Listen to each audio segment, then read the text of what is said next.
వాళ్ళకి ఓ సమస్య, అడ్మిషన్స్ తగ్గుతాయి ఇట్లాంటి పరిస్థితులు. ఇప్పుడు నా దగ్గర డబ్బులుంటే ప్రైవేట్ స్కూల్కి పంపిస్తా, లేకపోతే గవర్నమెంట్ స్కూల్కి పంపించుకుని చదువుకుంటా. అప్పుడు గవర్నమెంట్ స్కూల్కి అడ్మిషన్స్ పెరుగుతాయి, లోకేష్ గారికి క్రెడిట్ వస్తుంది.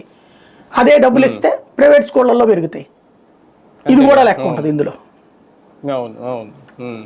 ఒక రకంగా అంటే వాళ్ళు కూడా సఫర్ అవుతారు కదా తల్లిదండ్రులు, ఎక్కడ జాయిన్ చేయాలో తెలియక, డబ్బులు వస్తాయో రావో తెలియక లేట్ అయ్యే ఖచ్చితంగా భరించాల్సిందే.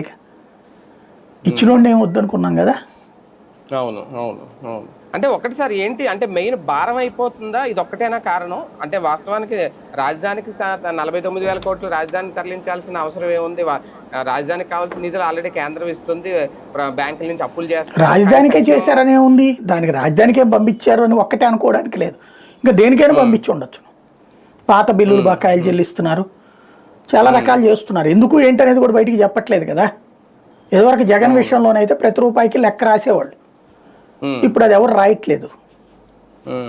అంటే స్టార్టింగ్ లో పవన్ కళ్యాణ్ గారు అన్నది కూడా అదే కదా, ఇక్కడ నుంచి ఏ నిధులు దానికే కేటాయిస్తాం, ఒకదాన్ని ఒకటి వాడడం అని ఆయనే ఓపెన్ గా చెప్పారు కదా అప్పట్లో. అంటే రాజకీయ ఉపన్యాసాలు బాగుంటాయి ఎలక్షన్స్ కు ముందు. ఇప్పుడు ఆ లెక్కన ఆయన వాలంటీర్లు అందరినీ కంటిన్యూ చేస్తాం, 10,000 ఇస్తామని కూడా ఆయనే చెప్పారు. అదే అవును లేదు కదా.